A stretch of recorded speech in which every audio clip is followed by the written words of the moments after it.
Okay.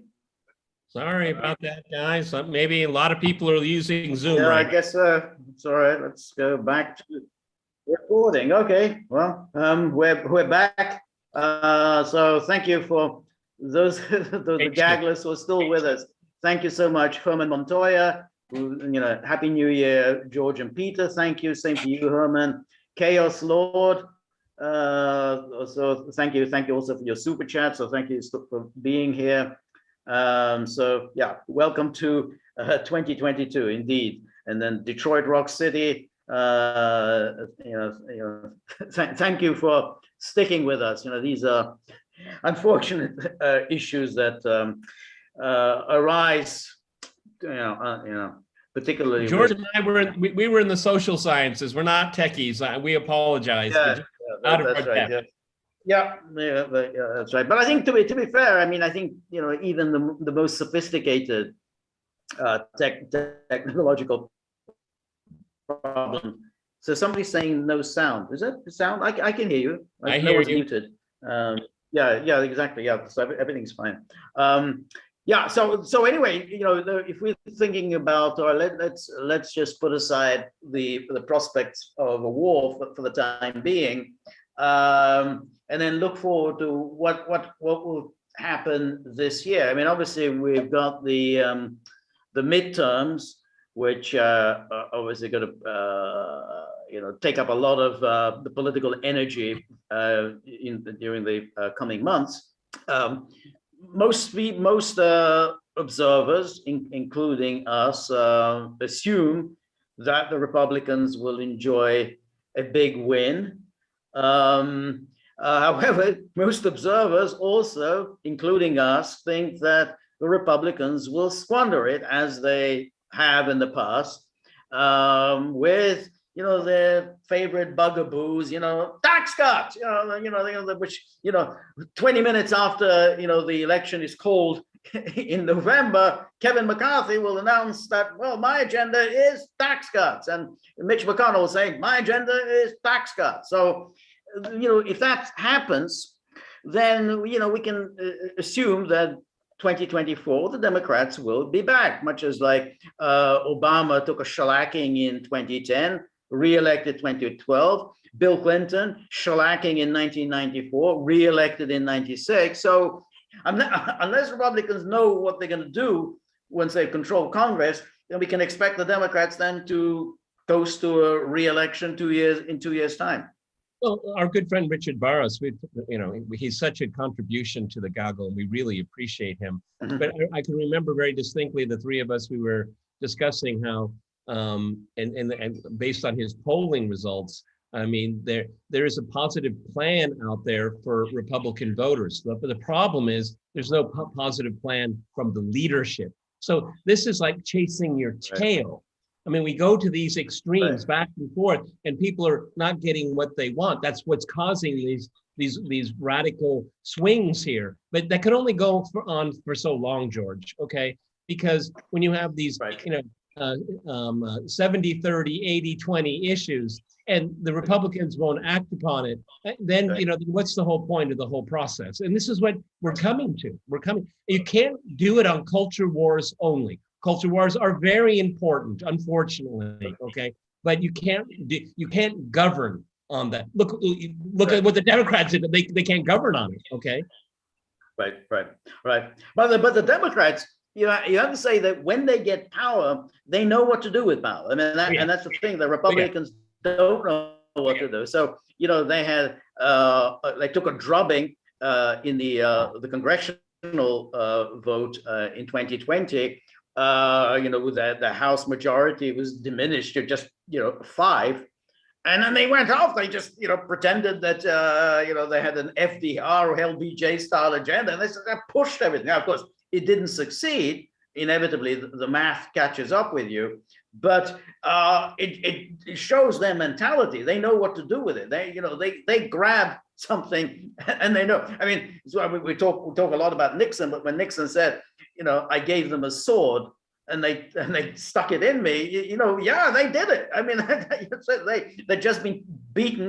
That clock was cleaned in 1972, and they seized their opportunity to destroy the man who just wiped the floor with them just a few months earlier. So they know what to do in the way that Republicans don't, because Republicans are, they love business. They're part of the business roundtable, the Chamber of Commerce, and that's their mentality. Their mentality is not about, now I've got power and I have to use this power. We can go through the list of all of these, all these Republicans, with the exception of maybe Ron DeSantis, but DeSantis does seem to know what to do with power. But all the rest, all the Republican stars like Kristi Noem, they have no idea what they're going to do with power. It's like, because Republicans are defensive. See, they're not offensive. They want to curb things. They want to slow things. They don't have a meta agenda. Okay, the left always, it's terrifying, their meta agenda, okay? And even if they have razor thin majorities, they will go full throttle, okay? Republicans are always defensive, trying to slow things down, water things down, and that is, it's hopeless. Also, they're in lockstep. The left is always in lockstep, okay? And again, I try to avoid bringing up comparisons to Trump, but look at Biden's DOJ. And look at their border policy. You have a chief executive that is in gross violation of federal law. Primary job. People say, what is the commander in chief, the president of the United States? What is his, because it's always been men so far, what is his primary objective? Is to protect the country. No, it is to protect the Constitution is the primary. Look at the oath of office. You're there to preserve, protect, and defend the Constitution of the United States. Joe Biden is in gross violation of federal laws, particularly when it comes to the border. Okay, and then look at the DOJ and the FBI. They couldn't figure out where Jeffrey Epstein got his money, but they put grannies with walkers in prison. That's right. So we got a super chat from Jonathan. Thank you so much, Jonathan. And he says there that Republicans in power bring to mind Heath Ledger's Joker in The Dark Knight. It's like a dog chasing a car. Dog wouldn't know what to do if he caught up with it. I think that's excellent analogy. Excellent. Yeah. They know what to do. It really is. That's the thing. And we have these people, I cite the example of Kristi Noem. We're just afraid of her own shadow. Here she had her own legislators who brought out this legislation about preventing transgender people playing in women's sports. It was she didn't have to do anything herself. The legislature passed this law, and then she vetoed it, and then came along. We might be sued and we might lose, and I had all this legal advice. Yeah, in other words, all the corporations came on her and leaned on her, and she vetoed it. So what is the point? What's the point of electing a governor if you're just going to cave? The level of self-inflicted wound that whole story was. Then she proceeded to go on Tucker Carlson and give her lame explanation. Absolutely humiliated herself. Number one, she didn't have to appear, okay, but she did. And then I know producers. This is what we're going to talk about, and she did it anyway. I was flabbergasted, and I know you were too. You must. Exactly. Then you go on there, and then you humiliate yourself. Wow, that's called leadership. Is that what the Republican Party has in store for us? Really? Afraid of your own shadow. You got it. That's it. That's right. And then she just started talking inanities about, we have to protect Title IX, and Title IX had absolutely nothing to do with any of that. Title IX is just all about federal money. That the same amount of federal money is transferred to women's sports as to men's sports. That wasn't the issue. The issue was that women were unfairly competing against men. But absolutely nothing to do with Title IX. She did a really good impression of Kamala Harris, didn't she? Right. No, that's right. And so she was she's the type of person when they're talking about Roe versus what is it? Roe versus Wade.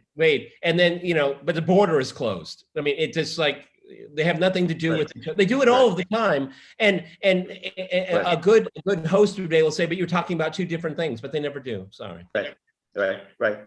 No, that's right. But she's a very good example of this phenomenon, which is, they go, there's Republicans, they compete for all these Senate seats, House seats, state houses, and then when they get these jobs, they say, now what? And so what they're counting on is what they've always counted on. Look, Biden's very unpopular. His numbers are tanking. No one likes his agenda. You got inflation. You got the crisis in the border. You've got the mess in Afghanistan. They don't have any. People don't have any faith that he knows how to handle Russia. So what do? We can just simply sit on our hands, wait for the election, and we'll win. And, that probably will happen because politics is usually cyclical. And you have a government that is unpopular, doing unpopular things, it tends to lose elections, and then you're in power. But then you get the next part is that, okay, now you've got power, what are you going to do with it? And that's the part they haven't really figured out. As we get closer, because still got a lot of time here, I've been looking at some of the congressional candidates, first-timers, newbies.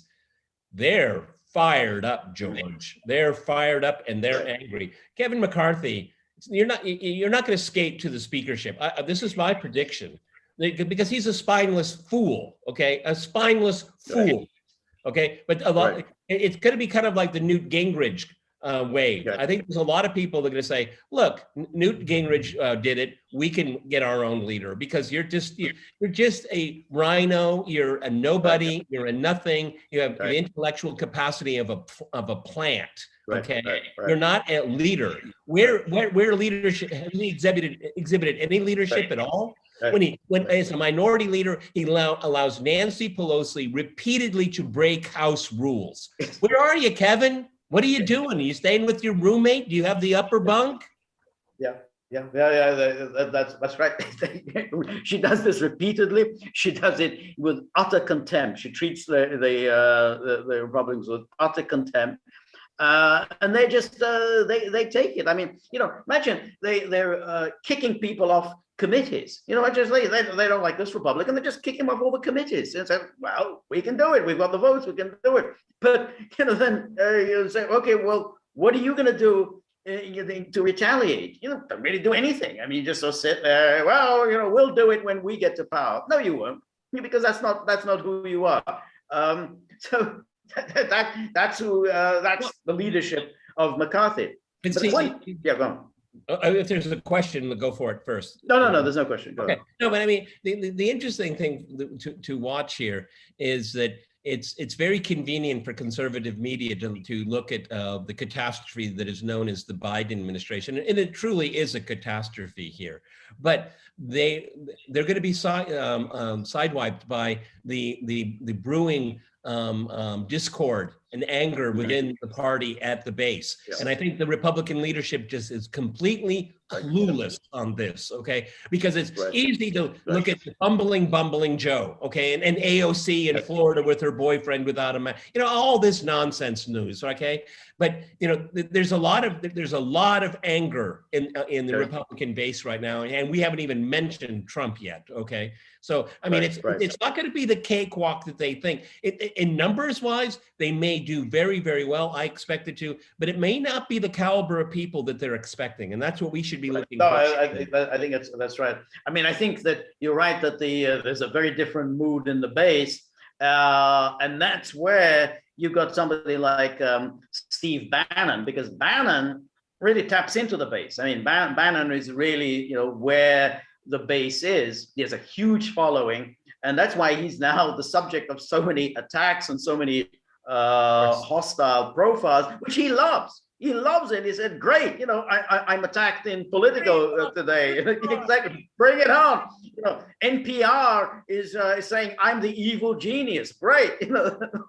So Bannon, but he very much embodies the spirit that's within the GOP. And I'm not even sure Trump himself understands it. I mean, I think Trump may well be left behind by this this fury. I mean, they do it in the name of Trump. They do it in the name of MAGA. But Trump may just himself not be, entirely au fait with this movement. In which case, the movement would just move on to someone else. I mean, then they'll find another person.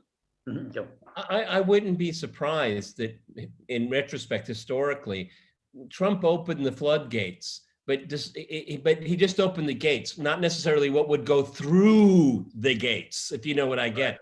Getting at. Right. I think Bannon does. I mean, George and I have talked about Bannon before. I think he's a fascinating character. I have likened him to Vladimir Lenin, because Lenin was a brilliant tactician and strategist. As an ideologue, I think he was kind of lightweight, okay? But when it comes to this kind of political fervor and the moment we're at now, you need a tactician and a strategist, okay? That's all you need. Right. Yeah, no, exactly. And that's what you have. You have this populist wave, and it's a specific kind of populism, which is he's very much against corporatism, very much against essentially capitalism as it is practiced in the United States.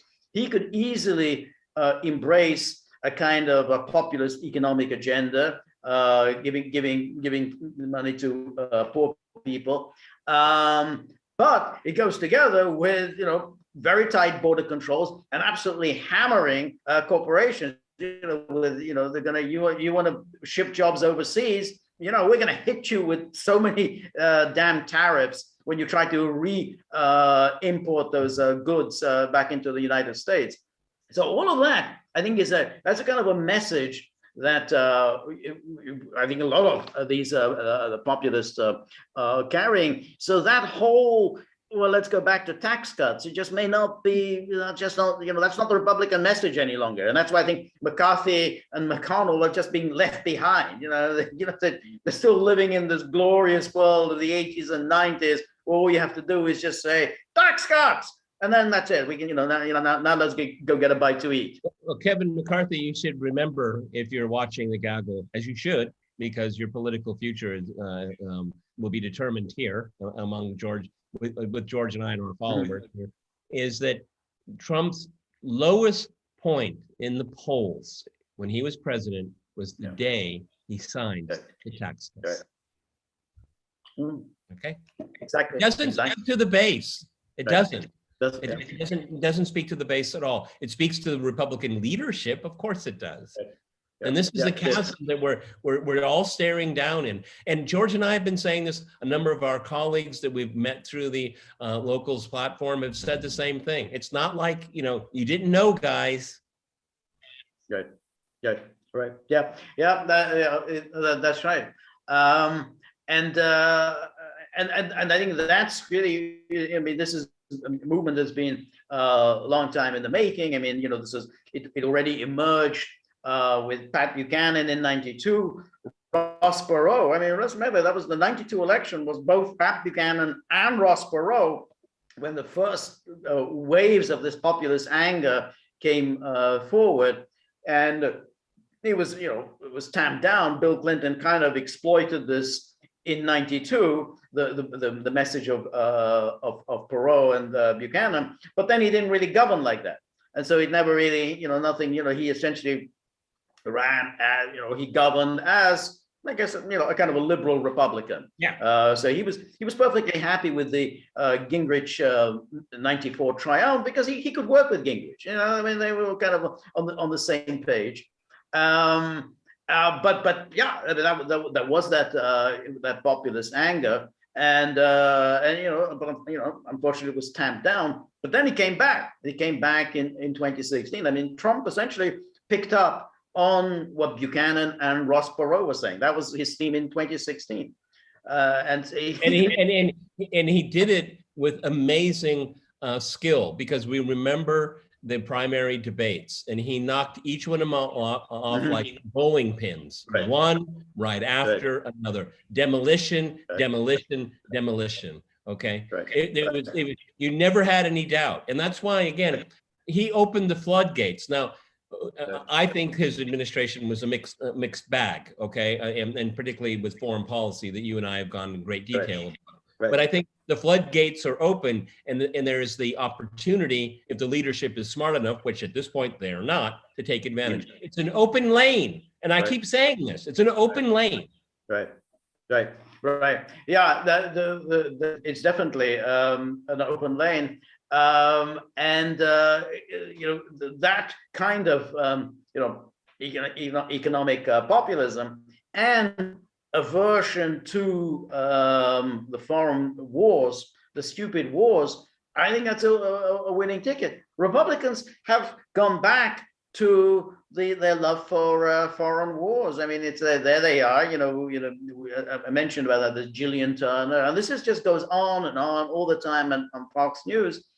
And Trump himself, sounds like it sounds a very uncertain tone. I mean, it's like if he were to be asked right now, well, what do you think of this summit between Biden and Putin or between the Russians and the Americans on January the 10th? What's your take? He probably say, oh, well, I had really good relations with Vladimir Putin. I was really tough with him, but he respected me, and I would be very tough with him, and we wouldn't have any of these problems that Biden has with Putin. That's what he'd say, and then it's a really dumb take, because that wasn't what he was saying in 2016.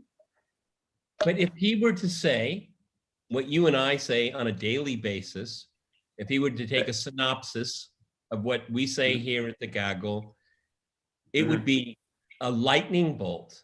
But the same people that hate him before he said it would be the same people that hated him afterwards. There's no downside by being a contrarian. There's no downside. What, you think someone's going to change their mind about Donald Trump? Come on.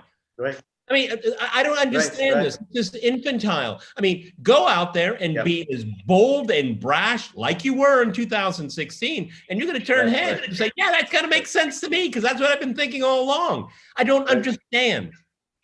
What is it? What does he lose by saying something different? That's right. I mean, but it's of a piece with his administration, because you had to say that Obama managed to spook him. He spooked him during that transition period from November through to January. He spooked him with all the talk when Obama said, well, we're going to open an investigation into Russian interference in the election. And then they published that ridiculous intelligence community assessment, which it wasn't. That was just simply Bannon. And then, of course, when Comey gave him that briefing, he's saying, hey, the Russians have this dossier on you about these the peeing prostitutes, and you're subject to possible blackmail. And then they published the dossier. He was spooked, and he never found his footing from that moment on. I mean, he fired Flynn, and he was always kind of just didn't know which way to turn. So for instance, the Russians were asking, hey, can you at least rescind the bit about Obama's sanction about the diplomatic compounds? They are our property. We paid for that. We want that property back. Even that he couldn't do. And in fact, he just he made the sanctions even stronger and closed down consulates. And again, it didn't get him anywhere. The accusations that he's working for Putin just got louder and stronger, no matter what he did. Hey, he's totally in Putin's pocket. I mean, they kept repeating this, and then of course they did it in the 2020 election. He said, "Oh, it's Putin's puppy," as Biden kept saying. And they'll do it again. They'll do it again. So what George and I are imploring, not just Trump, but people that are tired of these stupid, wasteful, deadly wars, is just say, I don't care what you think, okay? I mean, don't kowtow to these people, because that's what they're doing. They have all these foreign policy experts. These are just mouthpieces for the military-industrial complex and all the other big things out there. Big pharma, big border, whatever. Go out there swinging. You have nothing to lose. You have everything to gain. And Trump can say, I learned my lesson. Oh God, let me tell you some stories. Okay, boom. Right. That's it. I agree. But I mean, we're going back to that interview those two recent interviews, he didn't seem to be even particularly aware of what had happened to him. Because when he was asked something like, well, Hillary Clinton, what do you think of a matchup with Hillary Clinton? And then he started going, oh, well, Hillary Clinton was spying on my campaign. It was a hell of a lot more than that. I mean, there was a plot. There was a plot by the Obama, Hillary Clinton to overthrow your administration. Spying on a campaign, every campaign spies on every other campaign. That isn't the issue, that she was spying on your campaign. It was that they marshaled the resources of the government to bring you down, to destroy your campaign, and then to destroy your presidency. I mean, it's been written about by, many people have written books about this, and he didn't seem to be even aware of this. Yeah. Those two interviews that we have referenced here, and we did a separate podcast on it.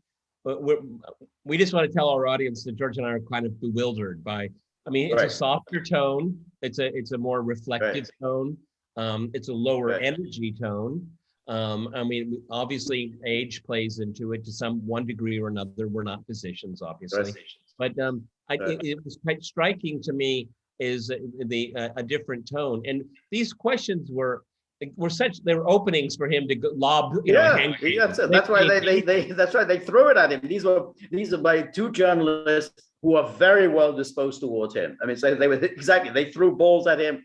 Just hit it out of the park. So it was extraordinary that he muffed it. Now, our friend Robert Barnes is suggesting that. That the price that he has paid for being cut off from Twitter isn't so much that he's not able to communicate to the outer world, but he may not even be aware of the debate that goes on Twitter, because he actually spent time on Twitter, so he was aware of what was happening, what people were saying, and what the what the sources of information were, and so on. But now that he's not on Twitter anymore, it's not clear where he's getting his information from. And so he just seemed very unaware of things. I mean, even the things he was saying about vaccines and everything, just like, well, I don't know, all this is being vigorously debated. So it seems like he's getting his news from the New York Times. I mean, he doesn't seem to be reading anything else. Well, obviously he was selling a book, okay? But maybe I'm wrong, and maybe I'm reading it wrong, but he seemed more animated to talk about the book. I don't know if you noticed that. Right. Yeah, that's right. But I mean, speaking of books, I mean, I don't get the impression he's writing his memoirs. I mean, have you heard that he's writing memoirs? I don't think he's that kind of. Which is so. But yeah, but it's a kind of an odd thing, because I mean, presidents write memoirs. I mean, obviously to make some money, but also because it's a historical record. I I think he would do? Remember that guy Isaacson, the guy that he ran Walter Isaacson. Yeah, I mean he's pretty well known biographer. He did. Yeah, the one he wrote the Kissinger biography. He wrote a lot of biographies. Steve Jobs. Okay. Steve Jobs, Einstein. Isaacson type guy, just to hang out with him for a couple of weeks, and he just does it verbally. That's how Trump would do it, verbally, and then they would transcribe it into a book. Right. No, I assume so. I mean, I don't see him sitting in front of a laptop, typing. That's just not him. Exactly. I mean, it would just be a series of interviews, and he'd be, recounting what happened. But he would still need to have access to documents. Well, I guess he has access. I mean, he doesn't have access to his tweets. I mean, I think that whole record of his tweets, Twitter has prevented. It prevents him from getting them. But I don't know what the technology is. Whether you can get hold of. I don't think he can. Twitter. Yeah, I don't think he can. Yeah. But then you have to. What about other historians? Because other historians who are going to be writing the history of the Trump presidency, they would need to look at his tweets. Believe it or not, that's George, part of the record. There are people that do screenshots. Right. Right. So somebody's got him. Maybe his. Yeah, I would imagine that it's like, because that, it's the record of his presidency, and it's gonna you Twitter. Can't yeah. He hired and fired people on Twitter. Right. Exactly. But it's an interesting thing about hiring and firing, because of course the DOJ, every president has always looked upon the DOJ as something he needs to control. I mean, obviously we had Jack Kennedy who hired Bobby to run the DOJ, but Nixon hired John Mitchell. I mean, you basically, and if you're a president and you don't hire someone that you can absolutely rely upon, you're going to get yourself into trouble. Obama was smart. I mean, he hired his wingman Eric Holder to run it, which means that if there's any problem, Holder is just going to bring it to a halt. Biden seems to be smart as well. I mean, that Merrick Garland's job was to make sure that nothing whatsoever damaging is done to Biden. Anything like Hunter Biden, you just sit on it. I mean, that's it. That's his job. But Trump never had that. I mean, he had with Jeff Sessions, or kind of he was loyal to Sessions, but Sessions clearly didn't serve him well. And then Bill Barr was never a Trump man. He was always a Bush family man. Again, certainly didn't serve Trump well. So it does seem like the idea that, hey, that's the key department you want to control. You want your presidency to survive. You need to control the DOJ. The interesting thing is that he actually does have a legacy, but he had very few levers of power. It's really, this whole talk, he was a dictator and all. It's so laughable. I mean, it was a very weak presidency because he didn't have access to the levers of power that a chief executive normally has. I mean, this whole narrative about him is so bizarre. It's always about a tweet, okay? But if you again, and then look at thoroughly modern Mark Milley, I mean, like that, where they completely it was in my opinion, he's the insurrectionist, okay? Right. I absolutely. He was an insurrectionist. I mean, what he was doing was completely just going outside of the chain of command and sort of having communications with Chinese leaders, without, on issues of national security, without discussing it with the president. I mean, that really is an insurrectionist. That's the thing. He was a very weak president, and that's why it's so, as you say, it's so bizarre that you have this nonsensical story being put out that, oh, Trump is the dictator. If Trump returns, that democracy is at an end. I mean, it's the exact opposite. He never got his hands around the levers of power. George, what is the first thing a dictator does? Is destroy any kind of public sphere of free flowing of information. Right. I mean, so how did the treat during his dictatorship? How did the media treat him? They weren't subservient. Come on. I mean, these people know nothing about history that talk that way. Nothing. Right.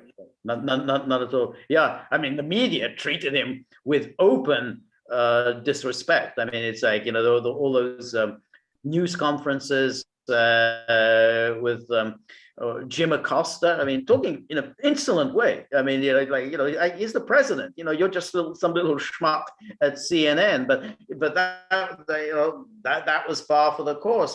Remember he would go. Trump would go to these press briefings. At the height of COVID, he'd have a press briefing every day. He would go there.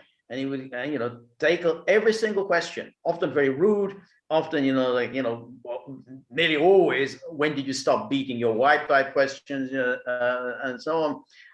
And then still the media go, oh, dictator. Here's Biden. Biden has no media conferences. You just get, a few inane kind of mumblings when he's getting off the helicopter or getting on the helicopter, and that's it. And that's great.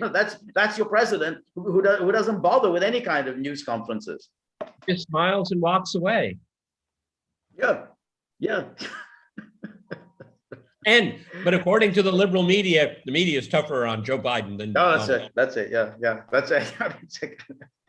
So I think that's something that we can look forward to in the coming year. The interesting thing is, I mean, we talked about this before, as to what happens with the January 6th committee. I mean, they're on this and so on. I mean, obviously, they want to spin this out until the summer and fall, and then publish their report. You know, we know what the conclusions are. Trump led an insurrection. Trump is a seditionist. Trump must be impeached. I mean, that's what they will conclude. And then, you know, we'll see whether Pelosi will go for the third impeachment of Trump just before the 2022 election. But I think that's kind of where that is. You know, media will try and give it as much oxygen as possible. So because, you know, I mean, what else are they going to be writing about? Other than COVID. Well, so now that you mentioned COVID, yeah. let's talk about that a little bit here. Yep. Has Joe surrendered? Has he surrendered? I think he surrendered. Surrendered to his whole approach to COVID. I think he's walking away from it. The way he said, "There's no federal solution; it's to the governors." This is something that anyone with any common sense. I mean, and George and I have said this from the very beginning, and I find it very exhausting. COVID is here. It's always going to be here. It's endemic, and it's how you deal with it in a commonsensical way. We all have to deal with it. Some people are much more vulnerable than others. We have to deal with it. We know this now. We know so much more than we did in the beginning. And I think Biden's people just realized this vaccines will solve it. You can't vaccine out of a pandemic. You just can't. Okay. It's never been done. I mean, obviously that's sensible. Go ahead. Right. But I'm not sure that he can afford to realize it. I mean, there's just a lot of vested interest in all of this. He walked away from it. He said there's no federal. Well, he said that, yeah, the federal, but on the other hand, the federal government is still has these lawsuits that are pending. I mean, you know, after all, they've appealed these rulings by the circuit courts about on OSHA, whether OSHA has the power to mandate the vaccine. So the Biden administration is still appealing those decisions. But the point is that it's how do you walk away from having made all of these commitments? I mean, it's very difficult because, you know, first of all, you've got big pharma, and then you've already made a big pitch for all of these boosters, third, fourth, fifth.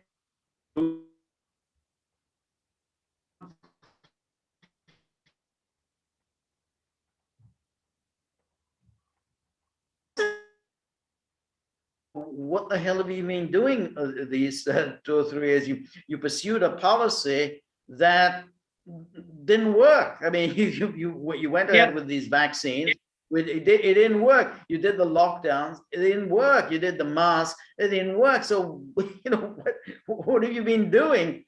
And then there's another aspect of it, which is the excess deaths, and the excess deaths could well be the result, as we look at it, the result of these policies, the lockdown policies. You know, the fact that, you know, you had all the hospitals did the triage thing of pushing away people who had serious illnesses and focusing completely on something that is essentially just a bad flu. And then there's a lot of explaining to do. You mean you were turning away people who needed chemotherapy for cancer because of cases of bad flu? That's not a good look.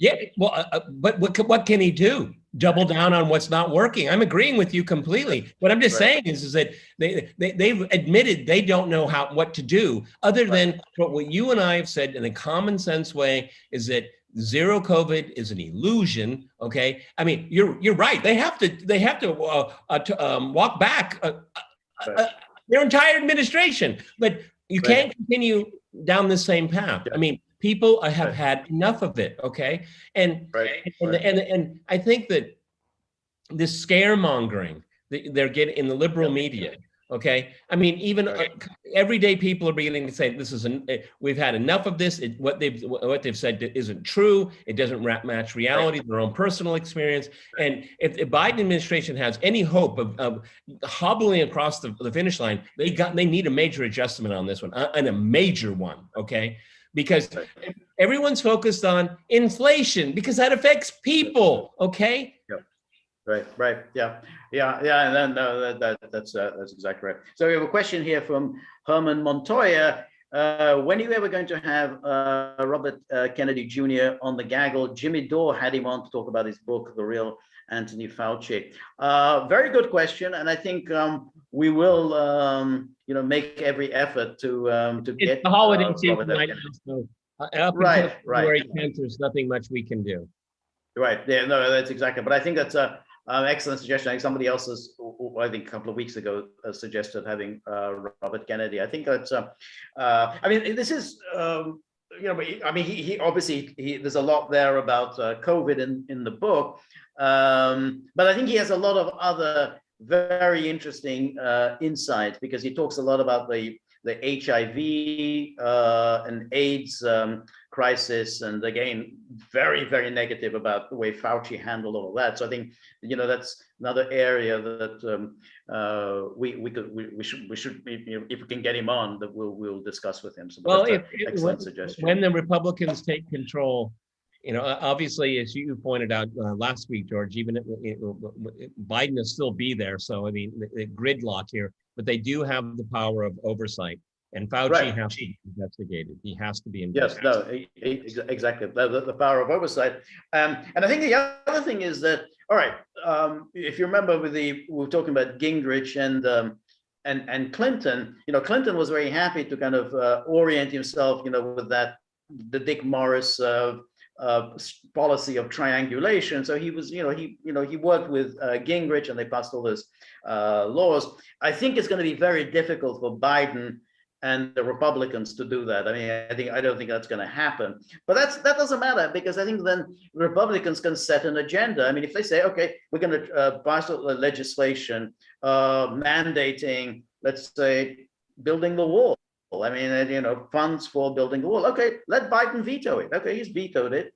And then they'll say, okay, well, when we get the presidency, we will make this law. Or they could, turn around and do what the Nancy Pelosi did about elections. It's like, okay, well, let's have, if we're going to have federal regulation of elections, these are the things we're going to insist upon for the federal control of elections, such as mandatory photo IDs and that kind of thing. Biden, fine, Biden, of course, will veto it. But if you've got a whole bunch of laws on the books, and you say, bills on the books that Biden has vetoed, then you say, then you've got something to run on in 2024. Look, we tried to pass these laws.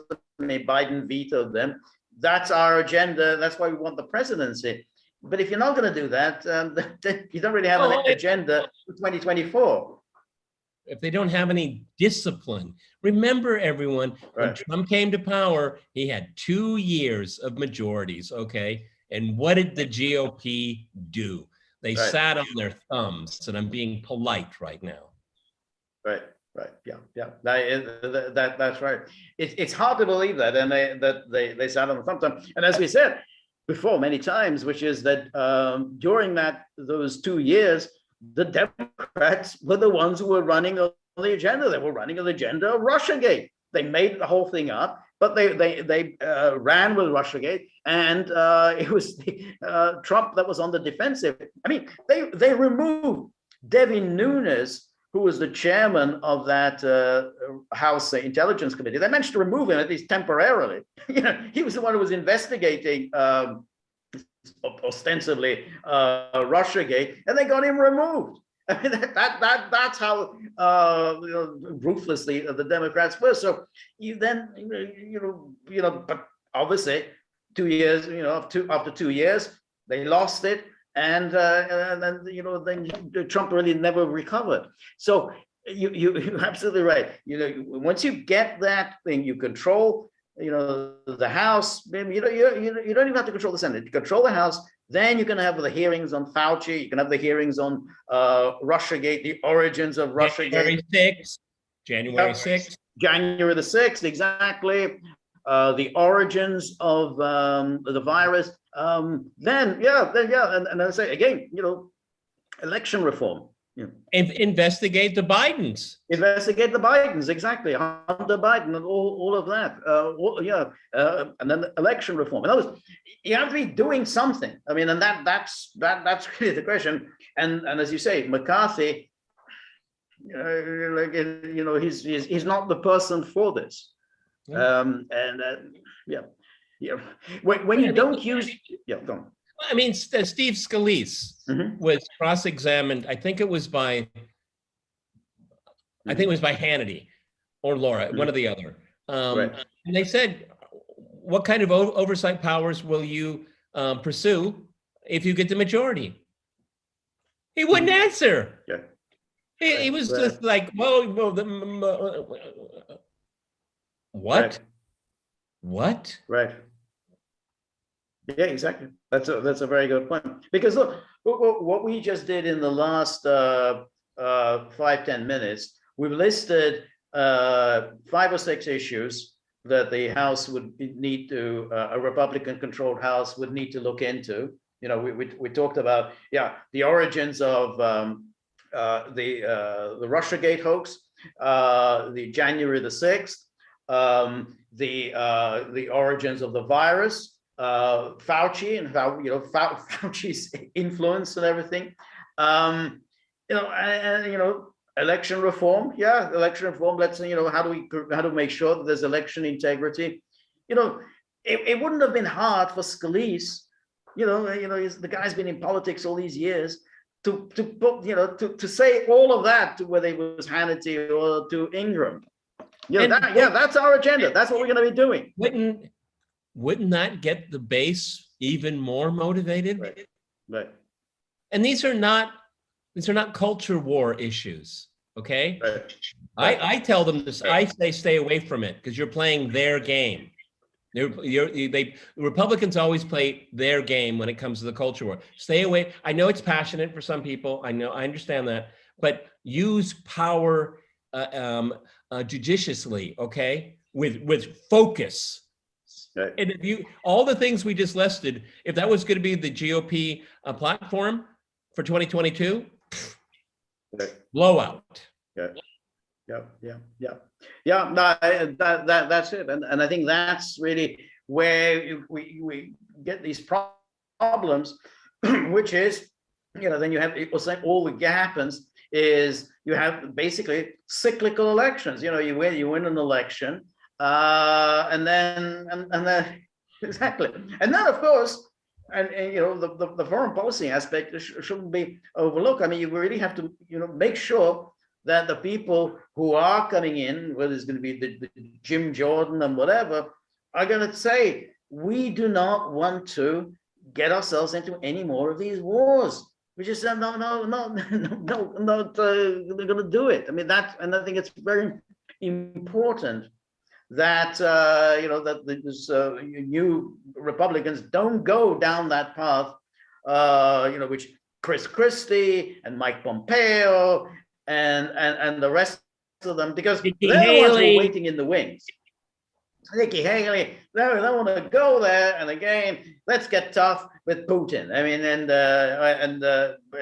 and the rest of it. So again, the GOP has to distinguish itself from that, because their base do not want to go down, what George W. Bush did. I mean, that was very unpopular. And you have to say also, George H.W. Bush, the Bush family. I mean, when George H.W. Bush proclaimed the New World Order, the foreign policy bubble loved it. Yeah, great, New World Order enforced by the United States. Didn't do him very much good. He was beaten within 2 years after that New World Order. Yeah, because they're pursuing their interests based on their ideology, which is completely detached from the everyday life of Americans. Okay, they think in these really huge meta categories, and people are just not interested in it. It doesn't mean anything directly to their lives. this foreign policy does eventually have a very negative impact on civil liberties, on who fights these wars. Okay, do they have political power? Do the young people that were killed at Kabul airport by a terrorist, do their families have power? No, they don't. That's right. That's right. That's right. And they don't have power.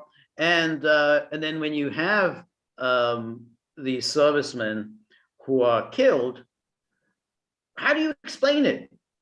Killed for what? What were you doing? I mean, it's kind of with your big problem. I mean, you got to come up with an explanation. So those 13 American servicemen who were killed, pretty much on the last day in Afghanistan. What did they kill for? What did they die for? Imagine you're a parent and they got killed for what? What did my son or daughter die for? And that very iconic picture. It was with night vision of the last soldier walking onto one of those huge cargo planes, and I remember posting it and just said, and for what? What was this all about? What was it for? Okay. Right. And if you explain to people what that was really about, they're going to say, I'm not for that. Most people are not. It crosses party lines. Okay. It crosses geographical areas. Okay. People do not want this. Okay. And you have the media that just is a stenographer for this foreign policy, and it doesn't change. Okay, it doesn't change with the party. It's unrelenting, and there's a lot of money to be made for a small group of people. That's right. No, that's right. I mean, it's dying for what? And then of course you have the ideologues, but they don't have too many ideas. There's sort of somebody like. That woman that we're always talking about, the that nutcase on Fox News, the Maria? No, the one who was rants about Afghanistan. The ranting lady. How can we both not remember her name at the same time? Laura Logan. Laura Logan, exactly. Now Laura Logan, basically it's wherever you go is Hitler. I mean, that was the point. So you're going to say, okay, so what were you doing in Afghanistan? We were fighting Hitler. What were you doing in Iraq? We're fighting Hitler. And so on. You're going to keep saying as well, what were you doing in Syria? Hitler. What are you doing in Yugoslavia? Hitler. Well, you can only do this so long, and I think people aren't really buying that argument, which is whenever you're doing anything, you're dropping bombs here, killing people there, and you're doing it because you're fighting Hitler. And then Mark Levin, I think, was doing the same thing when he started talking about the evacuation from Afghanistan. He starts ranting on about the Holocaust. What the hell is any of that? I don't know. But it's in a way of silencing any serious debate. Yeah. One of the things I would have asked Laura Logan about the Afghan army that the United States spent billions of dollars on, I would have said, well, what happened to them? Because I know the answer, George. They changed sides. They didn't disappear. They joined the Taliban. And the Taliban welcomed them with open arms. You got some training, you got some equipment. We won, right? Yep, you won. Okay, soldier, get in line. They changed sides in a heartbeat. Yep, okay, fine. She didn't never mention this. Right. That's right. Because essentially they won without a fight. I mean, it was like there was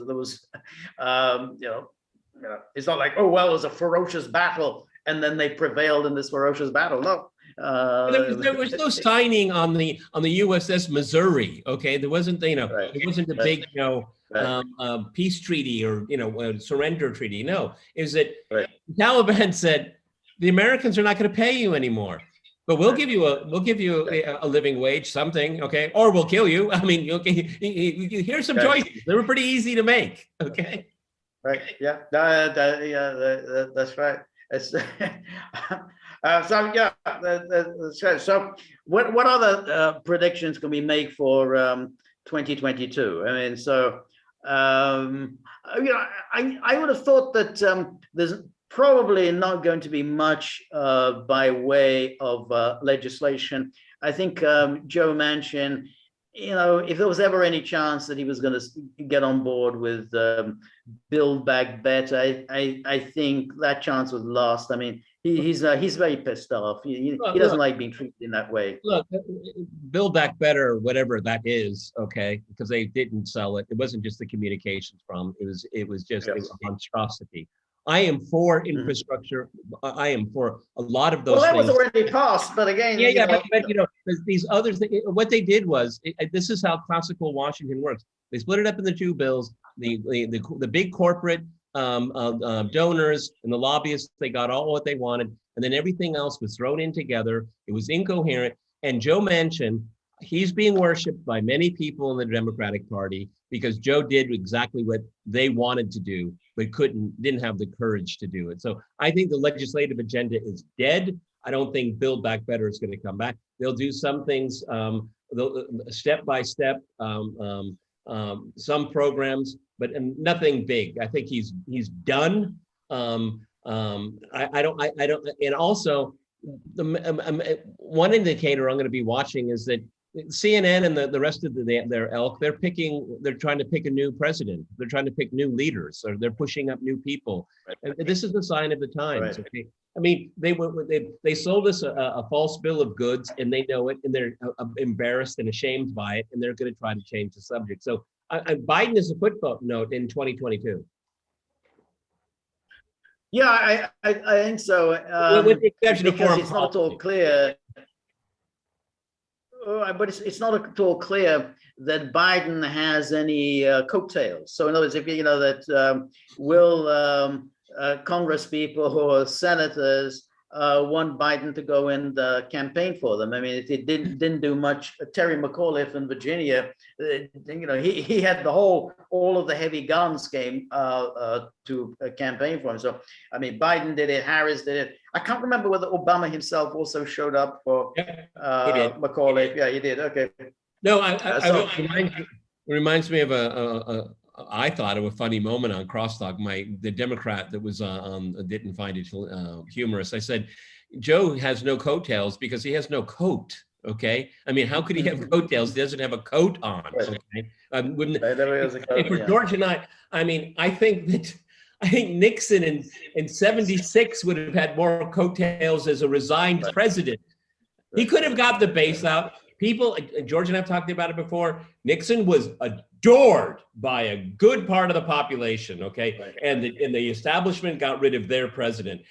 Well, Nixon would have had more coattails in '76 than that raises what you just said raises a very interesting question, because if you remember in 1974, the Republicans ditched Nixon. I mean, they abandoned him. In other words, the Democrats were going after him.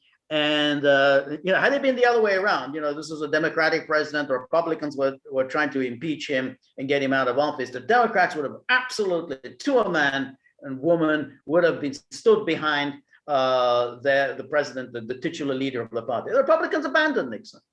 And they did it in anticipation of an absolute hammering in the midterms. So they abandoned Nixon, and they still got hammered in the midterm. It didn't do them any good at all. So you got this huge Democratic wave in November '74, and you got rid of your president. So you shot yourself doubly. Okay, remember the David Frost interviews? Yes, yeah. Which everybody, all of the literati, all the smart people thought it was, this is a dud. No one cares. Everybody hates Nixon. That was a blockbuster. Okay. Yes. And why? George, tell me, did people watch that because they hate Nixon, or did they watch it because they love Nixon? Yep. The haters didn't watch it. Right. No, the haters didn't. Yeah. I think that's exactly right. And I think we talked about this the other day, which is that there was a lot of bitterness, among the Republican base, because that base had bonded with Nixon. It had bonded with Nixon, well, the 1952 election, the checkers speech, when it looked like, you know, all the establishment types were trying to push Nixon, their man, you know, this ordinary person, they were trying to push him off the ticket. And the establishment was not defending Nixon. I mean, you know, so even Eisenhower immediately distanced himself from Nixon. Hey, you're on your own. You got to save yourself. And he did the checkers speech, and it went down really well among his hardcore supporters. They really liked that. Yeah, Pat wears a cloth coat. She doesn't wear a mink coat. You know, so you know that was very effective. And we were given a dog, and we're going to keep it.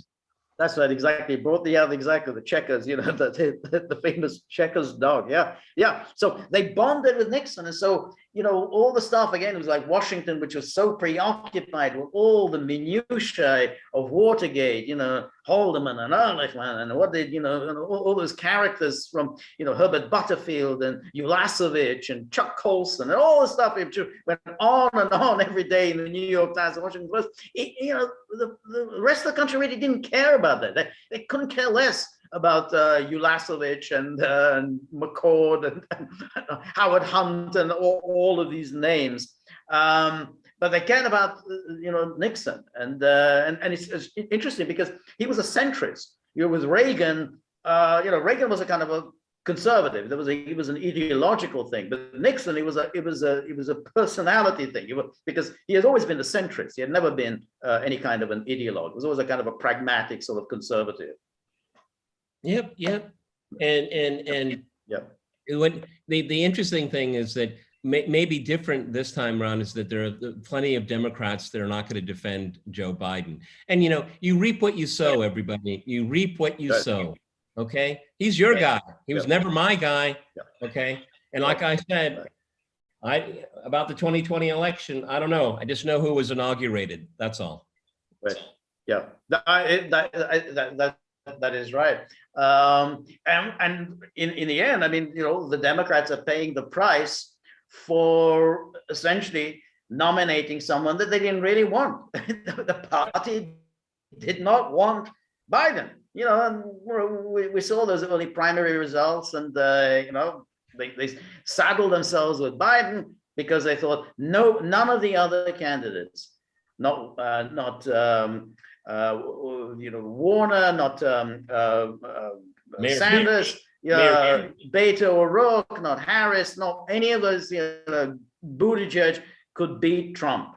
And then so they made that decision. Okay, you know, Biden, you know, he's been around since forever. You know, he's someone people can trust. He's the only one who can beat Trump. And that's how they made that decision. And then he was in the Roman Senate, wasn't he? I mean, he started his career in the Roman Senate. But it is actually very funny, because when we think about you know, let's say, you know, 50 years ago, which is, you know, it's a long time ago, but just think 50 years ago today, Biden was running for the Senate. He was already embarked upon his candidacy for the Senate. And that was it. And he won that Senate seat, and he kept it till 2008. Then he moved over into vice presidency, and so it's kind of an amazing thing. I mean, he has been around since forever. But you know, you and I are political junkies. We do this every single day, virtually every single day, and we recount, I think, in good detail, with levity, because we enjoy that, the political careers of people of the last 50 years. So, George, I have a question for you. So, when you think up until the 2020 election, how often did you ever think about Joe Biden as a political figure? I hardly did. No, never did. I knew who he was. Probably that was it. And then the confirmation of Supreme Court Justice Robert Bork. No, yeah, you know that. And then Clarence Thomas. Well. Yeah. Right. Yeah. Those are the only time he ever. That's right. That's right, because he chaired the Judiciary Committee, and of course he had that disastrous run in '88, and that I do remember, because he dropped out almost immediately because of all the plagiarism. Yeah, I mean, Well, it's not. It's bad enough that he plagiarized, but then all these other things came out. That first of all, the plagiarism is something that's of long-standing, and but the other thing is that he had all these lies. Like he was at the top of his class in law school, and it was just had a full there was a whole series. Yeah. I mean, so it's like if you're caught plagiarizing once, you can get away with it. But when it starts accumulating, and it started accumulating very quickly, he had to drop out. So anyway, we have a super chat here from Jonathan. Thank you so much, Jonathan. It says, the Republicans in charge are the same types who lost California in the 1990s. Even after 92, it still could have been a competitive state, but wasted it. That's a very interesting case, because very smart, because because if you remember, it was in exactly in the 90s. They still had Pete Wilson, who was the governor of. I was in California in the 90s. I was in Orange County. It was Republican. It was Republican, and then of course when they had that referendum on very, very tough referendum on immigration as to what immigrants were entitled to, that basically immigrants were cut off from all, or illegal immigrants were cut off from all government services. That passed overwhelmingly. That was that was the California of the 1990s. That was, I think it was Proposition 187. I think that was that passed. Then of course the courts threw it out. But nonetheless, it shows that California was not exactly a hotbed of liberalism. And so it's you're absolutely right. The Republicans just lost it. They used to own California, and now they've just been obliterated. It's their own, and there's no need for it. Yeah, right. Yeah. That's more super chats. We've been at this for about a minute. So. Any more? Right. Sorry, I didn't catch that. No. Do we have any more questions? So Mark Lane says Republicans want cheap immigrant labor for multinationals that support them. Yeah, that's it. And that has been the fatal alliance in American politics. They lost the Chamber of Commerce too. Okay. Right. And they even lost them. Right. Yeah. And then Reckless Abandon says, and something that I absolutely strongly concur with, which is Biden pushed hard to bomb Serbia, and that is exactly correct. And Biden was one of the worst characters in the 90s in the whole bomb Serbia movement. Because he was then at the head of the Foreign Relations Committee, and he pushed very hard. And I remember, which showed what a nasty piece of work he was. That he was in one of his hearings. He was gloating about, I can't wait till the day when they arrest Milosevic and they take him, put him in prison, and I'm going to go down to see him, and I'm going to, tell him that, hey, you were here and you brought this on yourself. And he was saying in a really malevolent way, like, hey, he'll be behind bars, and I'm going to go down and see him and tell him, hey, you brought this on yourself. Again, it's an absolute myth that he's some kind of a nice guy. I mean, he's always been a thoroughly nasty piece of work.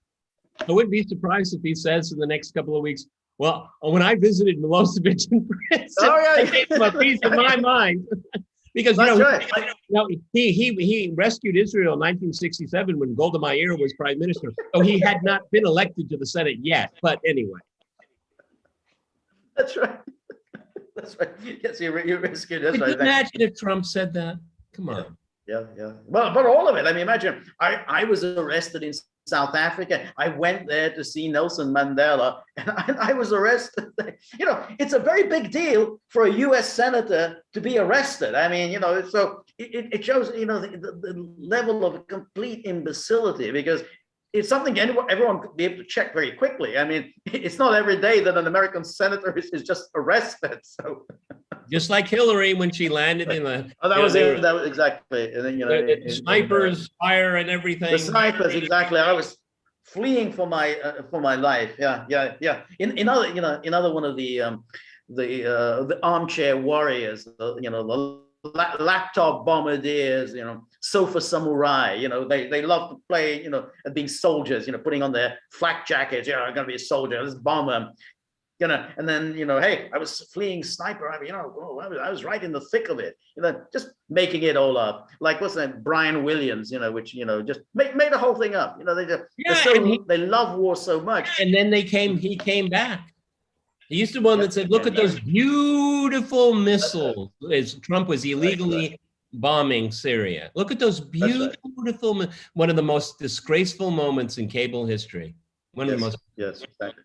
Yeah, but it's interesting. I mean, like, these people, they are in love with the war as long as they're thousands of miles away. Hey, that's, everyone can be a courageous fighter, a warrior, as long as they're sitting at home in front of the telly. Thanks, but no thanks. I don't want to be on the front. One of the great things for these people about war is the graphics. They get all of the graphics, that hypes the play. Everyone is a armchair general, and you learn about all the capacity. They never show the damage, the lives they destroy. Okay, they just like to show the nice shiny hardware and the computer graphics and everything. How technically superior we are, and we can kill with impunity. Okay, they never cover what happened. Like, I mean, only because it was politically charged. But look at that family of 7 or 8 after the evacuation of or during the evacuation of Kabul. This killed that family. It was a righteous kill. It's just the language, George. Righteous? How can you talk about righteous when you murdered a family? That's right. That's it. Yeah. Yeah, no, that's right. So we have a super chat from David Niskanen. Thank you so much, David. Very generous of you. And he just says, great analysis, George and Peter. Keep up the great work. We're really very kind of you. That's really very nice. But it's very interesting what you said there, because at the time of the bombing of Yugoslavia, their great boast, the American great boast was, hey, none of our people has been killed because we were bombing from 15,000 feet. And so, it's only their people were killed. We're okay. No one shot us down. I'm not at all sure that that's correct. I think there were casualties, and I think they lied about it. So anyway, we have another super chat from Jonathan. Thank you so much, Jonathan. And says, to further elaborate my point, Republicans chose to hold out in San Diego and Orange counties, and then ended up losing both eventually, though Fresno and Central Valley might swing back. There's certainly there are red counties in California, okay, but they're so their population is so sparse, they don't have any punch, they don't have any weight. Right. Yeah. Go up to a city called Red Bluff. Go to Red Bluff. It's MAGA country, okay.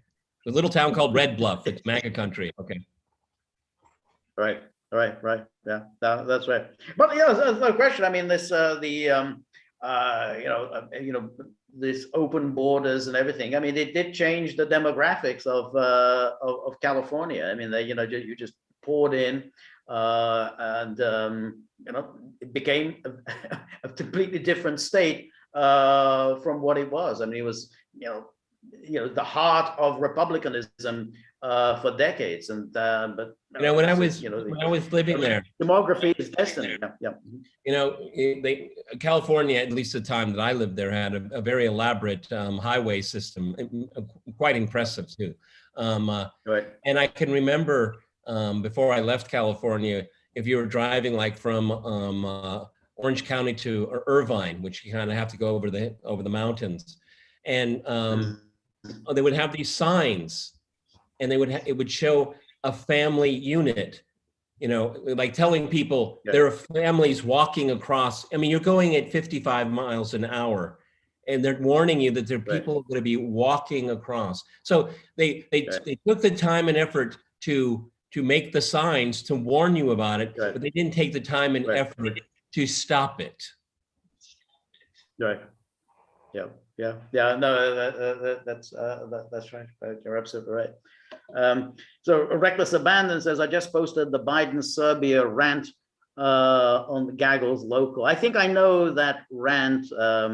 that you're talking about. It was quite an extraordinary thing, because he pretty much was saying that the Serbs are scum, vermin, Nazis. I mean, I think it was on CNN. He was just saying this. So that's who Biden is. So yeah, but that's yeah. So yeah, thank you for posting that. But I mean, when you think, who was it we were talking about recently? Was it Fareed Zakaria, who was telling us Biden is basically a very decent person?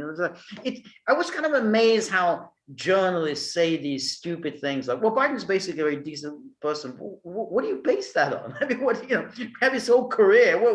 Just say he's a very decent person. Well, because you had a dinner party with him, and he was a agreeable dinner host, or you met him at some cocktail party and you had a nice light banter with him. I mean, that doesn't make somebody a decent person. Yeah, and here's the same journalist that ends up saying, after writing endlessly, it's complicated. Well, then why did you write the article? If you don't know what you're talking about, don't write it. These foolish, incompetent people that just like to hear their own voice, see their own picture, hobnob with the powerful. It's complicated. I'd say you're fired. Get out. I agree, but it's kind of interesting.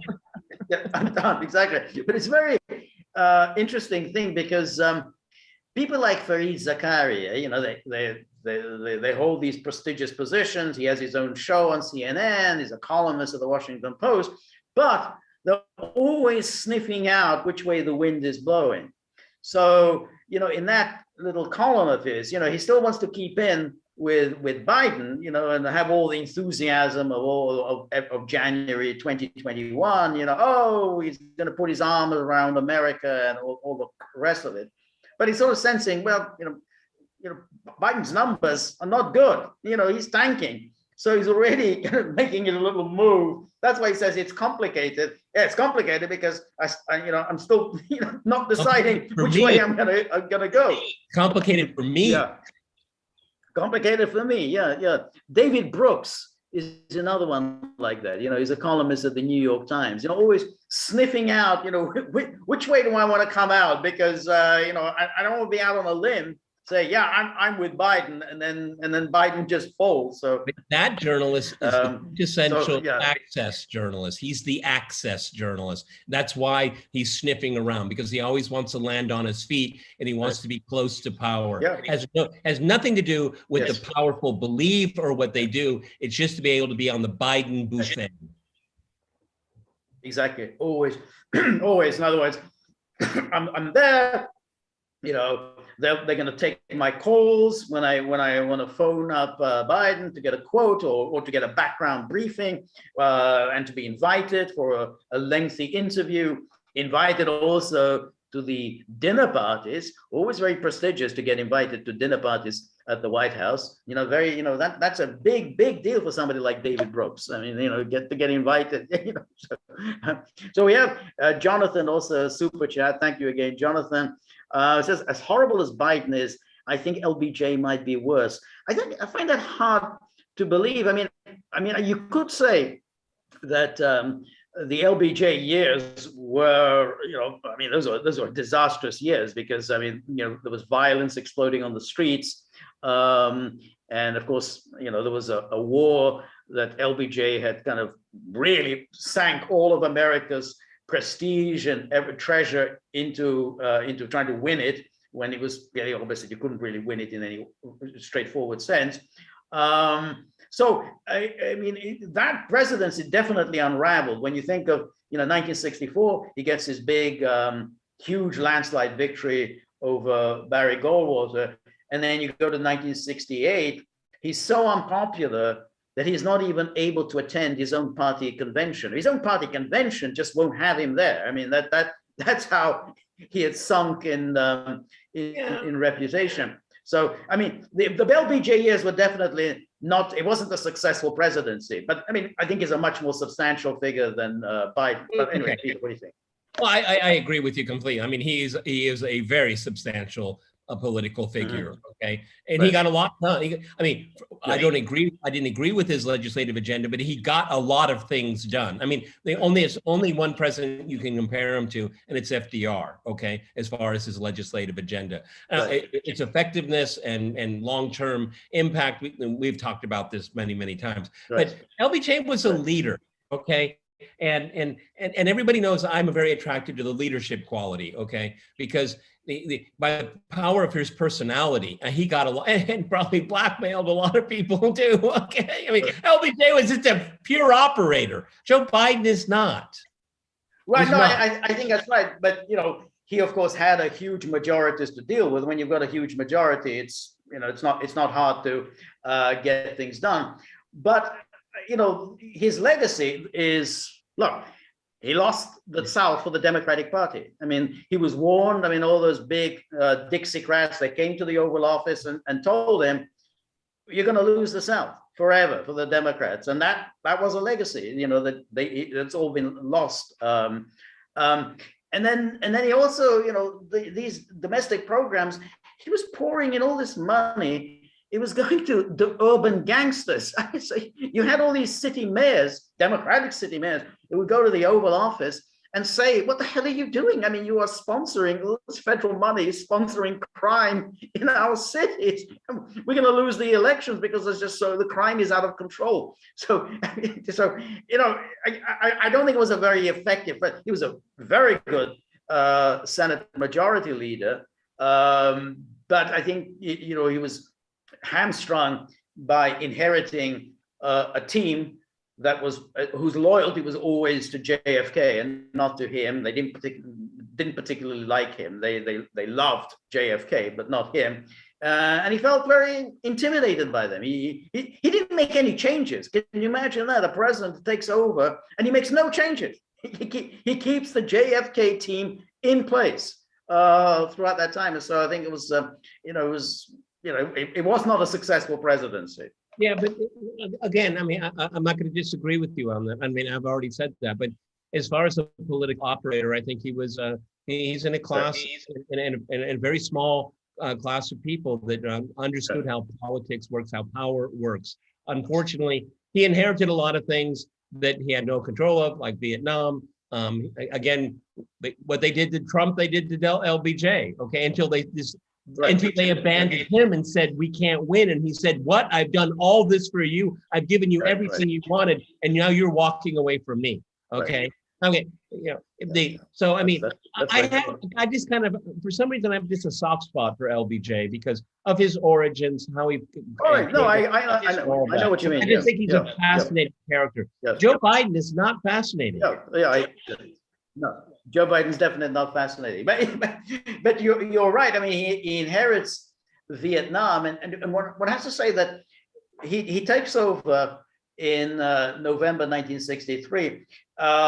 It takes over 3 weeks after the assassination of Ngo Dinh Diem, and Diem, you know, whatever you could say about the shortcomings of South Vietnam, Diem had actually been able to somehow keep that country together.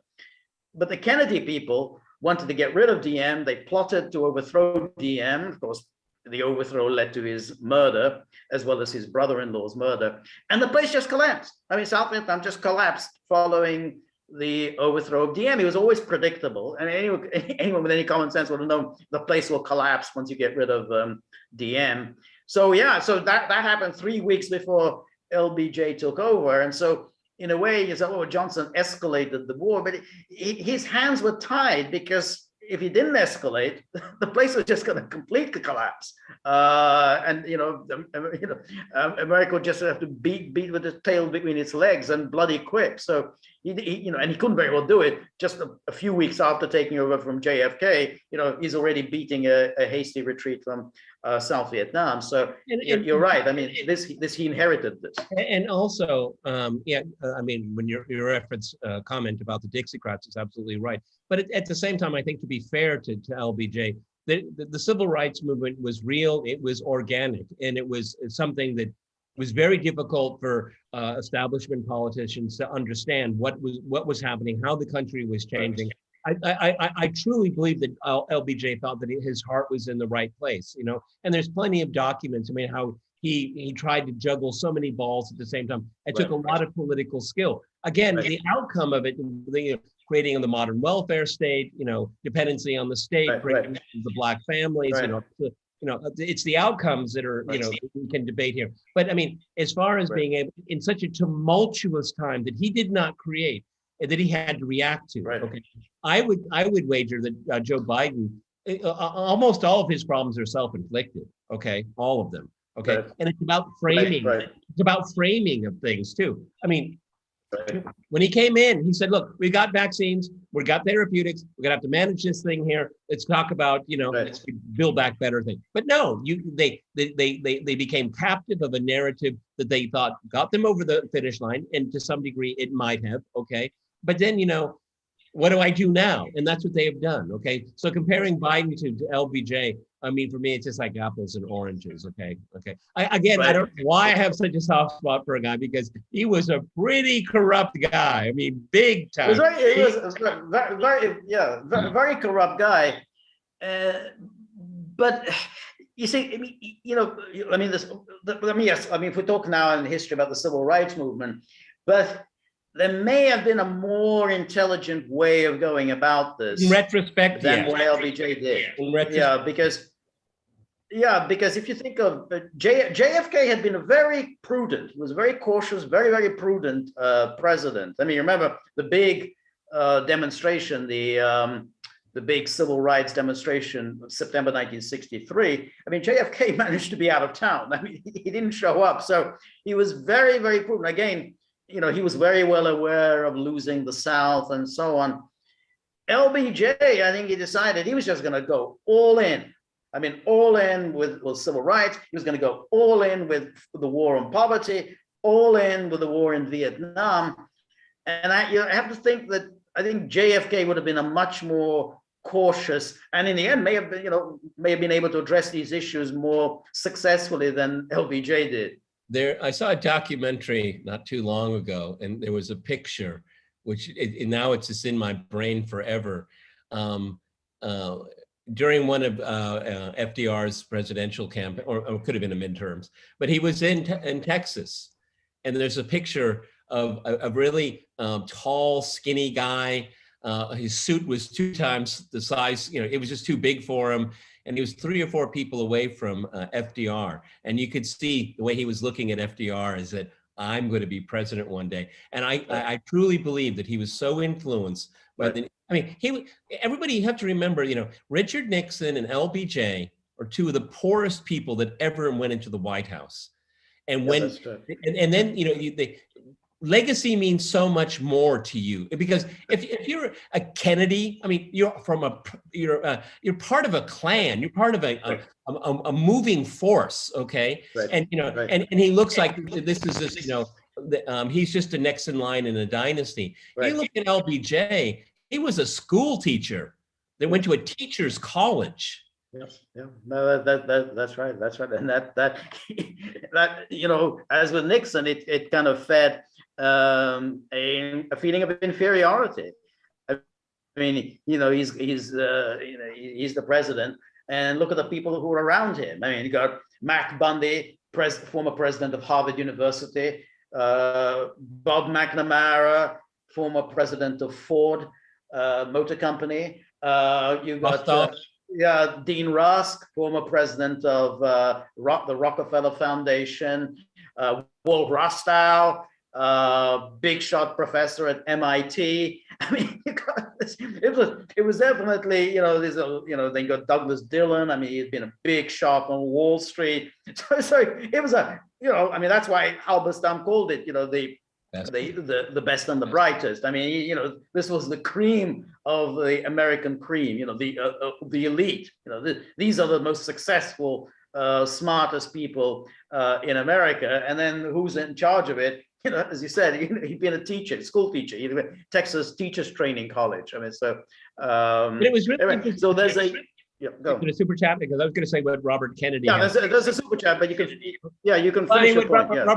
Robert F. Kennedy He hated Lyndon Johnson, hated him. Okay. Yes. And the way I'll paraphrase it. I don't remember the exact quote, but the wheeling and dealing that Johnson would do in the Senate.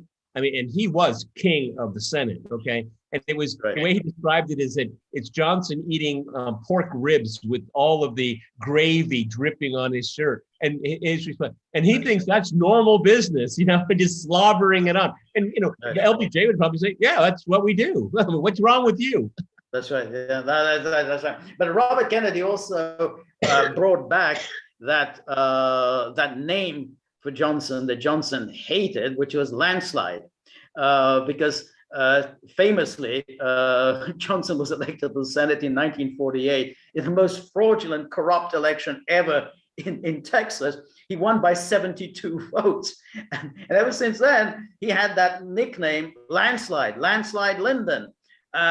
He hated that because with the suggestion, appropriate, that he stole that election. And he probably did. He probably did. I mean, John Connolly, the former governor of Texas, he was asked, was that election stolen? Said, well, I don't know. I mean, did we cheat? Yeah.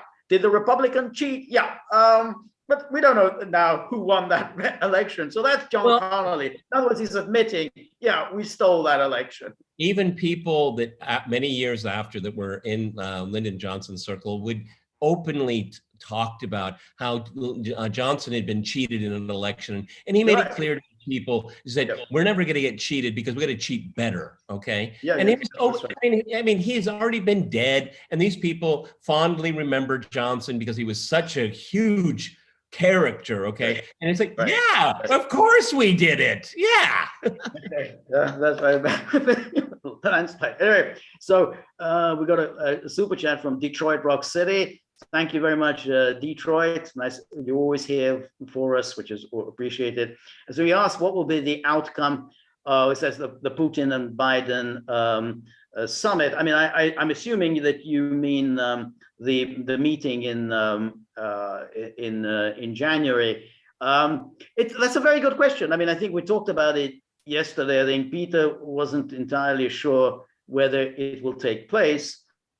But assuming it takes place, I mean, it's really a very good question. We know what the Russians want. The Russians want serious, substantial discussion about working out security guarantees, mutual security guarantees, a kind of a revamped Helsinki. I think the Americans want to start talking about Ukraine. I think if that happens, it fails. If the Americans, however, are serious, and they've got in their mind something like, let's do geopolitics, and we've got to, China is the big problem, so we need to essentially work something out, modus vivendi with Russia, because we have to deal with China. I mean, there are probably people thinking along those lines. Then whether the alliance works out or the modus vivendi works out, but then I think it could be a serious substantive discussion. Well, I think what it'll get down to is there'll be substance or no substance, but what's going to be very interesting is how both sides are going to spin it. Okay. And I think that's because I don't think any final decision is going to be made, even if it happens. But the Russian side is going to want to see real progress, because after 30 years of talking, they're not in a talking mood. They want to see action. Okay. And the Biden administration, the ball is in their court in a very, very big way. And that's why George and we talk about it every single day. I'm sure we're going to talk about it every single day until it happens, because there is so many important angles to consider. Like I've said at the very beginning of our super chat here on YouTube, is that right now it's all centered on how the Biden administration is going to have to deal with it, with the domestic fallout, irrespective of what they do. I mean, that's the kind of dilemma they're in right now, because they're damned if they do, damned if they don't. Okay. And this is what they're thinking more about that than they are about the meeting that will happen on January 10th. That's not a good omen. No, I think that's a very good point, because you have the domestic situation, which is the Democrats, of course, very, very hostile to Russia. On the other hand, they're good soldiers. They know they have to loyally support the leader of their party, so they'll pretend to be cheering on and supporting, whatever Biden does. But he's got it. But they're not happy with any kind of working anything out with Russia. They just don't like Russia. And of course, the Republicans, I mean, they just think, hey, we've got a really great issue here. Let's attack Biden for being soft on Putin. And I think I think Republicans are just going to, they're salivating that, throughout January, they're just going to be ranting and raving how Biden is appeasing Putin because Putin is Hitler, and this is what we did to Hitler. And so that's what I'm expecting in January. I'm pretty sure that Mike Pompeo is booked every day between now and then at Fox. That's right, exactly. And and then we have a super chat from Kevin Dorr. Thank you. Nice to see you again, Kevin. It says thanks for the good work. And then it says P.S. Dan Crenshaw is awful. I think it's, Dan Crenshaw is one of these characters, I see him fleetingly on Fox News, and he's always got something utterly ridiculous to say. Another one of these hawkish characters. And I quite agree. He just seems another one of these McCaniac. I don't know, maybe that's unfair to him, but I always get the impression he's just one of these McCaniacs, always wants to get belligerent with somebody or other. Just shoots from the hip. That's all. That's what he does. Just shoots from the hip.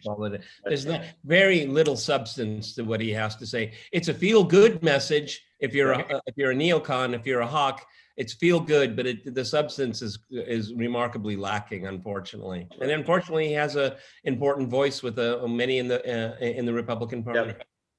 That's right. That's right. And then we've got a super chat from Tanweer Beckett. Thank you so much, Tanweer. And it says, don't know if this was spoken about, but why are the Israelis willing to put their newfound Gulf allies at risk with talks of striking Iran? Well, that's always an interesting thing. I mean, Israel is always in the business of getting others to fight their battles for them. They've been doing this with the United States for years. I mean, their line is always, let me get at Iran. We're ready to strike Iran at any moment. Don't restrain me. It's like I'm going to do it. But their goal is always to get the United States involved, because the United States has the means to do so. It's not that easy for Israel to do this, and Israel doesn't want to be involved in a war with Iran on its own. It always wants to have America, in its corner, preferably, with Israel holding America's jacket, while America fights. So, but yeah, I mean, there's no question with all this belligerence.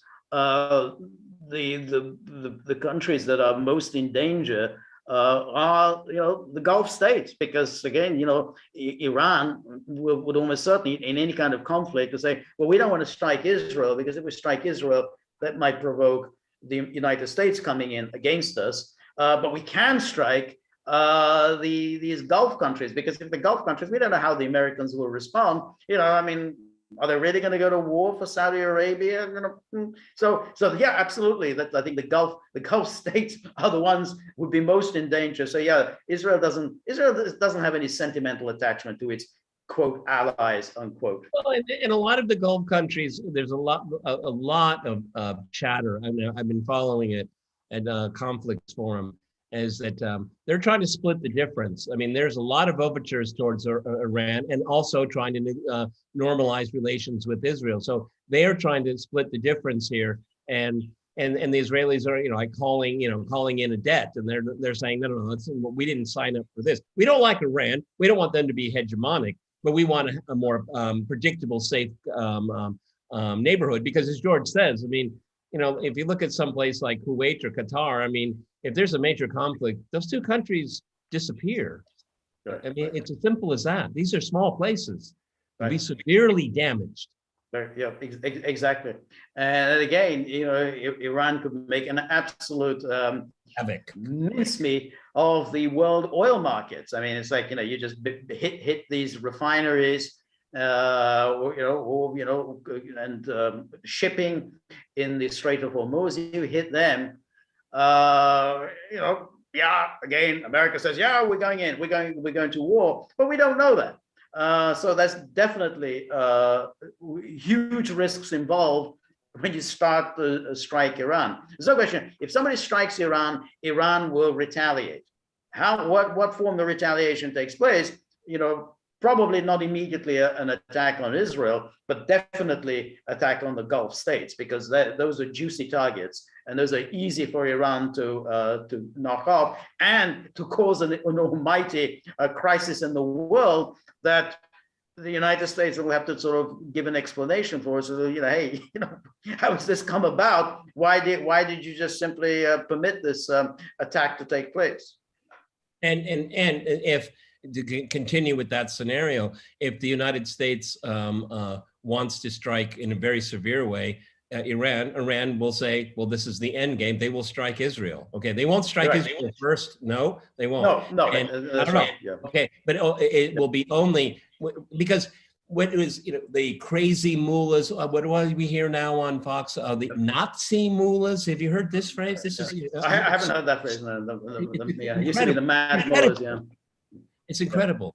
But the Islamic regime, the Islamic Republic of Iran, their primary goal is to maintain the Islamic Republic. Okay, and if they get to the end game, that to say it's an existential end, they will use everything in their repertoire. They will do everything. Okay, and that entire part of the world will go into flames. Right. No, I think it's right, and I think that. I've never taken seriously with Israel saying that we're going to do this, and if you don't do it, we will. Because Israel does not want to get into a war with Iran. I mean, Israel, for all the belligerence of Israel does not like getting into wars. It likes to conduct its bombing. It bombs Lebanon occasionally, bombs Syria occasionally. But the heavy lifting is done by others. It wasn't Israel that invaded Iraq. So it was, the United States. So that's what Israel does.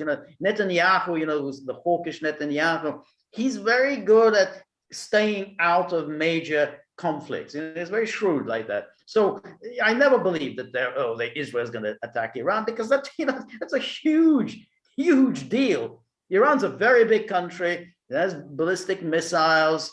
It has a friend in Hezbollah. It has a friend in Hezbollah. Exactly. All of these things that it can unleash, and then it can. We talk about it can unleash almighty conflagration in the Gulf. So they don't want to do it. So all the talk that the Israelis now are doing, which is, well, we don't like the idea of you going back to the Joint Comprehensive Plan of Action. Not that it's actually on the cards, but let's say, they keep saying, oh, you better not go back to the JCPOA. You go back to the JCPOA, I can't guarantee what I'm going to do. I'm going to do such terrible things. And Iran's 90 days from nuclear weapons. Saying that for 30 years. That's for years, exactly. Yeah. So it's always a matter of somebody else. Get somebody else to do it. So that's I think that's but I think it's a very good question. Well, these newfound Gulf allies, Israel doesn't care too much about its allies. They can take the hit. We don't want to take the hit though. All right, please, everyone, if there's any more super chats, please ask, because my dogs desperately need to go out. They've been home. All right, your dogs are very Well, I mean, then I have to deal with the consequences. I understand. Okay, well, I think it's fair enough. I think we've been going for some time, and I think it's been a lot of fun. Excellent questions, excellent comments. Sorry for the technical problem. Yeah, exactly. Very, very sorry about the technical issues at the beginning. Thank you so much. This is New Year's Day. You probably want to be, I don't know, out with friends, family, drinking, whatever. So thank you so much for joining us and making all these excellent comments and so on. Been a lot of fun. We will be here same tomorrow. Time. Thumbs up, thumbs down. Thumbs up and thumbs down. But we will also be here next Saturday doing our YouTube super chat. We made this commitment and we will do so. And thank you, Peter. And yeah, and there's another one where we do have a super chat from Tanweer Beckett. It says, will the current reintegration of Syria under Assad's helm into the region be met with fury from DC and Jerusalem? Bahrain sent an ambassador recently. Well, I think it's again very very good question. Yes. Okay. All right. No. Well, I mean, it says now message retracted. Okay. Well, we'll just address it briefly. Yeah, I think so. But the America's sort of means of thwarting Syria are limited. I mean, they can make it very difficult. They can make it almost impossible to reconstruct Syria after this horrible, war that's gone on for 11 years. But their original goal of toppling Bashar al-Assad, pushing Russia out of the Middle East, that has failed, and that can never come back. And just one more point on that before we end is that China will rebuild Syria. Go sanction China, Biden. Okay, come on, you guys. I mean, give up the ghost. Okay, the Syria has been welcomed back into the Arab League and on so many different levels here. Give up the ghost. Okay, I mean, it's just punitive imperial punishment. Stop it. I agree.